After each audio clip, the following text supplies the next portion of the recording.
Communist पार्टीको भविष्य एकता कि सत्यानाश। बाहिरका बसेर हेर्दा के देखिने भन्दाखेरि यी दुईटै खतरनाक तत्त्व हुन्, किनभने एकले अर्कालाई खतरनाक भनेको छ, अर्काले अर्कालाई खतरनाक भनेको छ भनेपछि त अनि कम्युनिस्ट लडेका छन्, एउटा कम्युनिस्ट अर्को कम्युनिस्टको विरुद्धमा लडेका छ, एउटा कम्युनिस्ट अर्को कम्युनिस्टलाई खतरनाक देख्छ। सैद्धान्तिक रूपमा केही पनि फरक छैन भने बाहिर लोकतन्त्र हुने, स्थिरता नहुने, कहिले स्थिरताका नाममा निरङ्कुशता हुने, लोकतन्त्र नहुने, यो प्रक्रियाबाट गएको 70 वर्ष हाम्रो मुलुक गुज्रेको छ।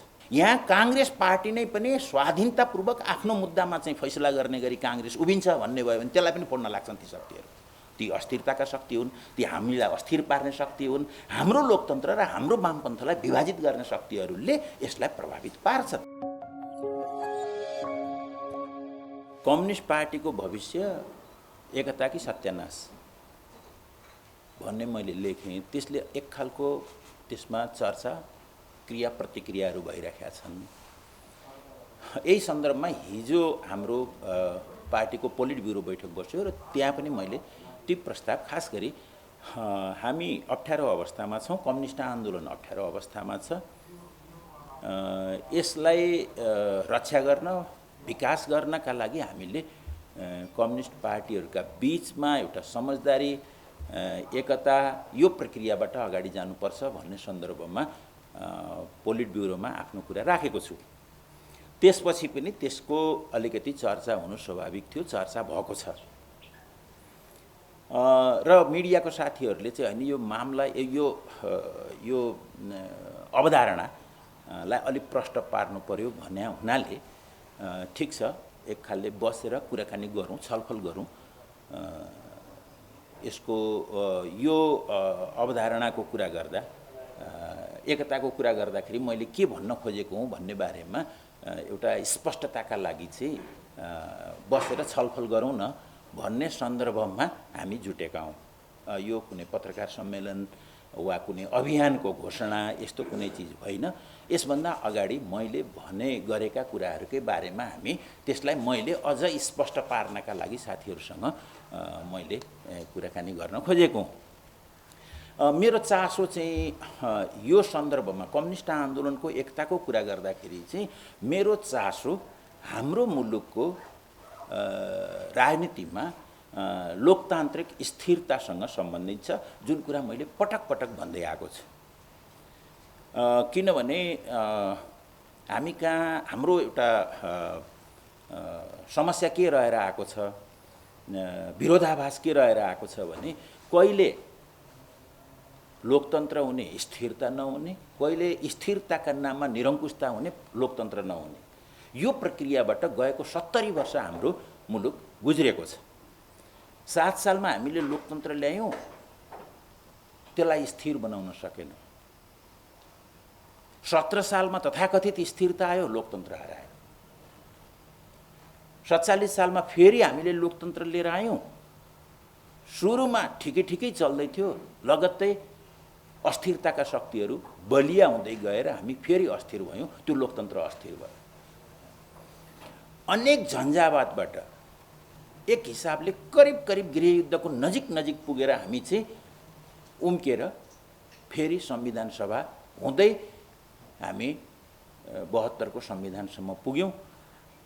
त्यसले नेपालको राजनीतिमा, राजनीतिक र संवैधानिक हिसाबले भन्ने हो भने जनता र राज्यका बीचको अधिकार र कर्तव्यहरूको बाँडफाँडको कुरा टुङ्ग्याएको थियो। त्यो धेरै महत्त्वपूर्ण 70 वर्षको आन्दोलनले टुङ्ग्याएको मुख्य कुरा के हो भने राज्य र नागरिकका बीचको सम्बन्धलाई हाम्रो संविधानले आधारभूत रूपले लोकतान्त्रिक हिसाबले संस्थागत गरिदियो। त्यो धेरै ठुलो कुरा हो हाम्रो लागि। त्यसले त्यो अस्थिरताबाट जोगाउनका लागि एउटा ठुलो आधार दियो। त्यसलाई बोक्ने एउटा शक्ति चाहिन्थ्यो।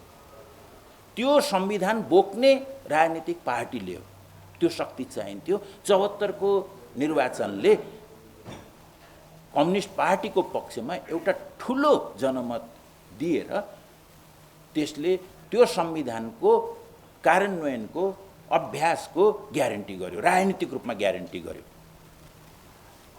तर अहिले अहिलेको अवस्था भन्नुहुन्छ भने त्यो 72 र 74 का उपलब्धिहरूलाई हामीले राम्ररी रक्षा गर्न सकेका छैनौँ भन्ने कुरा देखिन्छ, खास गरी कम्युनिस्ट पार्टीको विभाजनले।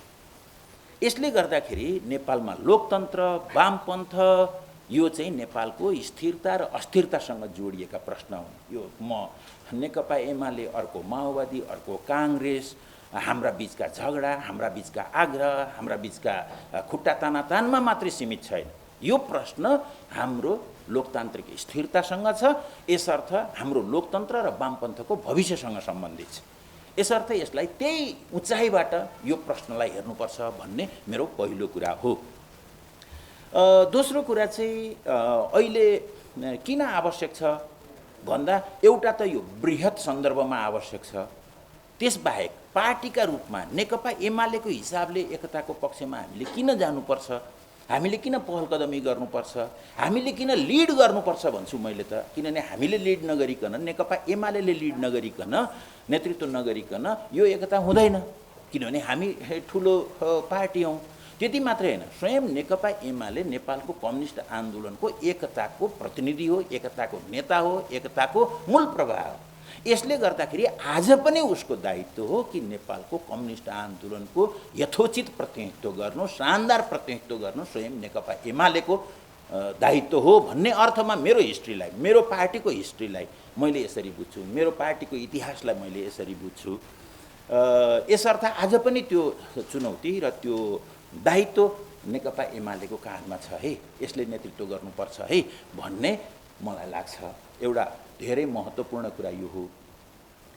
दोस्रो कुरा के छ भने यो विभाजनको सैद्धान्तिक र वैचारिक आधार छैन। कम्तीमा 3टा पार्टीहरू, अरू पनि जुन पार्टी, जुन कम्युनिस्ट पार्टी चुनावमा जान्छु भन्छ, ती पार्टीका बीचमा अहिले वैचारिक र सैद्धान्तिक रूपमा समस्याहरू छैनन् अथवा विभाजनको औचित्य छैन। यदि तपाईँ जानुहुन्छ भने के भनेर जानुहुन्छ? समाजवाद ल्याउने हो भनेर जानुहुन्छ। आजै समाजवादी उत्पादन सम्बन्ध कायम गर्न सक्नुहुन्छ? सक्नुहुन्न। त्यसको तयारी गर्नुपर्छ। त्यसका लागि के गर्नुपर्छ? मुलुकलाई समृद्धितर्फ लैजानुपर्छ। यसको मैले त्यसलाई राष्ट्रिय पुँजीको पर्याप्त विकास गर्नुपर्छ भन्ने गरेको छु। आजको कार्यक्रम त्यही हो। भने सैद्धान्तिक रूपमा हिँड्ने बाटोका रूपमा पनि हामी लोकतान्त्रिक हिसाबले जाने हो। यसमा पनि केही फरक छ। आन्दोलनको विभाजनमा आफ्नो हैसियत देख्ने केही मान्छेहरू हुन सक्छन्। ती मान्छेहरू यसको विरोध गर्नेछन्, त्यसमा कुनै शङ्का भएन। अर्को इमान्दार कार्यकर्ताहरू पनि छन् जसले क्रान्ति, समाजवाद, पार्टी सबै भनेको केवल आफू उभिएको ठाउँ मात्रै देखेका छन्। ती इमान्दारै हुन्। उनीहरूलाई शिक्षा, दीक्षा, प्रशिक्षणको कमी छ, जसका कारणले गर्दाखेरि क्रान्तिलाई बृहत अर्थमा बुझ्दैनन्, बुझ्न बाँकी छ। ती कार्यकर्ताहरू पनि हैन यो चाहिँ अब के हिजो फुटिसक्यो, अब फेरि के मिल्ला र भन्ने एक खालको चाहिँ केही साना मसिना तर्कहरूका आधारमा उनीहरूले चाहिँ विभाजनको पक्षमा बोल्दैन पनि सक्छन्, तर तिनीहरू इमान्दारै हुन् है। तिनीहरूलाई फेरि कम्युनिस्ट आन्दोलनका प्रति मायै छ। एमालेमा रहेर एमालेकै श्रीवृद्धिमा मात्रै कम्युनिस्ट पार्टी बाँच्न सक्छ, समाजवाद आउन सक्छ भन्ने, वा माओवादीमा रहेर माओवादीको श्रीवृद्धिमा मात्रै समाजवाद आउन सक्छ भन्ने यी कुराहरू हुन सक्छन्। म ती सबै कार्यकर्ताहरू इमान्दार साथीहरू हुन् भन्ने ठान्दछु। अर्को हाम्रो जस्तो भू राजनीतिमा कम्युनिस्ट पार्टीको विरुद्धमा कतिपय गतिविधिहरू हुनु एकदमै जोसुकै राजनीति शास्त्रीले, जोसुकै हाम्रो जस्तो समाजको समाजशास्त्रीले, हाम्रो जस्तो मुलुकको अर्थशास्त्रीले समेत बुझ्ने कुरा हो कि यसमा भूराजनीतिक दबावहरू, किनभने हिजो पनि परेर आएको हाम्रो मुलुकको माइक्रो म्यानेजमेन्ट भन्दै आएका हौँ हामीले, अरूले त्यस्तो माइक्रो म्यानेजमेन्ट गर्दै आएका हौँ। त्यसले गर्दाखेरि कम्युनिस्ट पार्टीको मात्रै कुरा होइन, यहाँ काङ्ग्रेस पार्टी नै पनि स्वाधीनतापूर्वक आफ्नो मुद्दामा चाहिँ फैसला गर्ने गरी काङ्ग्रेस उभिन्छ भन्ने भयो भने त्यसलाई पनि फोड्न लाग्छन् ती शक्तिहरू। ती अस्थिरताका शक्ति हुन्, ती हामीलाई अस्थिर पार्ने शक्ति हुन्। हाम्रो लोकतन्त्र र हाम्रो वामपन्थलाई विभाजित गर्ने शक्तिहरूले यसलाई प्रभावित पार्छन्। त्यो अन्तर्राष्ट्रिय साहित्य हुनसक्छ, अन्तर्राष्ट्रिय विचारधारा हुनसक्छ, अन्तर्राष्ट्रिय देखिने संस्था हुन सक्छन्, अन्तर्राष्ट्रिय नदेखिने संस्था हुन्छन्। तिनीहरूले पनि हामीलाई विभाजितै राखिराख्नका लागि तिनीहरूले प्रयत्न गर्नेछन्। यी बाहेक, यी तीन खालका बाहेक अरू आम कार्यकर्ता कम्युनिस्ट भनेर भनिने त्यो आदर्शले प्रेरित तिम्रो सुख यो संसारको सुख मेरो सुख हो, यो संसारको दुःख मेरो दुःख हो भनेर कसम खाएर हिँडेको यति बुझेको जोसुकै मान्छे आज एकताको पक्षमा छ भन्ने मलाई लाग्छ। त्यस आधारमा मैले यसको औचित्य छ है भन्ने लागेको हो। अब यतापट्टि माधव प्रचण्डजीको आँखाबाट हेर्दाखेरि चाहिँ यो ओलीजी कम्युनिस्ट आन्दोलनको खतरनाक तत्त्व हो भन्ने अर्थमा व्यक्त हुने, ओलीजीले चाहिँ माधव र प्रचण्ड खतरनाक तत्त्व हुन् भनेर भनिदिने, बाहिरका बसेर हेर्दा के देखिने भन्दाखेरि यी दुईटै खतरनाक तत्त्व हुन्, किनभने एकले अर्कालाई खतरनाक भनेको छ, अर्काले अर्कालाई खतरनाक भनेको छ भनेपछि त अनि कम्युनिस्ट लडेका छन्, एउटा कम्युनिस्ट अर्को कम्युनिस्टको विरुद्धमा लडेका छ, एउटा कम्युनिस्ट अर्को कम्युनिस्टलाई खतरनाक देख्छ। सैद्धान्तिक रूपमा केही पनि फरक छैन भने बाहिर बाटोमा हिँड्ने सामान्य मान्छेले के बुझ्ने भयो भन्दाखेरि चाहिँ के प्रचार जाने भयो भने जुन मलाई डर लागिरहेको छ मुलुकमा कि यी दुईटै खतरनाक छन्, यी दुवै पक्ष चाहिँ खतरनाक हुन् हैन, सामान्य मान्छेले यसरी बुझ्ने भयो। यसो गर्दाखेरि पनि हामी यी सबै कुराभन्दा मासतिर उठेर हामीले हेर्नुपर्छ र कम्युनिस्ट आन्दोलनलाई एकताबद्ध पार्नुपर्छ। नेपालको कम्युनिस्ट आन्दोलनलाई एकताबद्ध पार्ने भनेको नेपालको लोकतान्त्रिक स्थिरतालाई बलियो बनाउने हो, हाम्रो लोकतन्त्रलाई बलियो बनाउने हो, वामपन्थलाई बलियो बनाउने हो। सपाट कुरा यति नै हो। अब अहिले उठेको प्रश्नमा चुनाव आइसक्यो कसरी एकता हुन्छ, यो नहुने कुरा भन्ने छ। यो हामीले पहिले पनि के भएको थियो भन्दाखेरि चाहिँ 74 सालमा हामीले जतिखेर गठबन्धन गर्ने घोषणा गऱ्यौँ, एक खालले त्यसलाई छापामार स्टाइलले भन्ने मैले पनि भन्ने गरेको छु।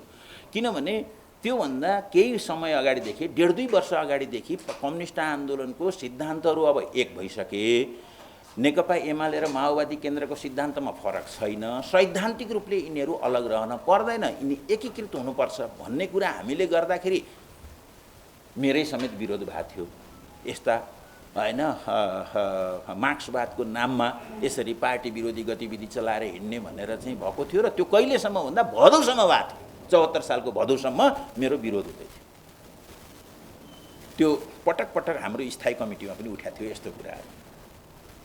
तर असोजमा अचानक हामी एकता गऱ्यौँ।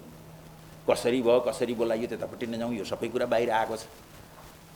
त्यही बिचमा एक खालको नेताहरूका बिचमा भन्ने नि भनाभन चलिरहेको बेलामा अचानक त्यो कुरा आयो। किनभने अगाडि मङ्सिरमा हाम्रो चुनाव थियो। मङ्सिरको चुनावमा का लागि असोजको मध्यमा 15 कि 17 गते हामीले त्यो गर्न सक्छौँ भने अहिले पनि हामीलाई कम दिन छैन।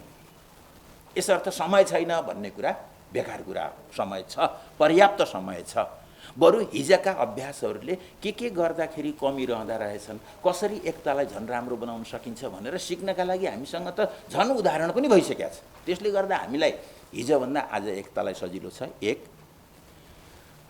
दोस्रो कुरा, व्यवहारिक कुरा के हुन्छ भन्दा आज दुईटै पार्टी तीनटा पार्टी एक ठाउँमा उभिहाल्लान्, तत्काल यत्तिकै आजको जुन एक खालको कृत्रिम रूपले बनाइएको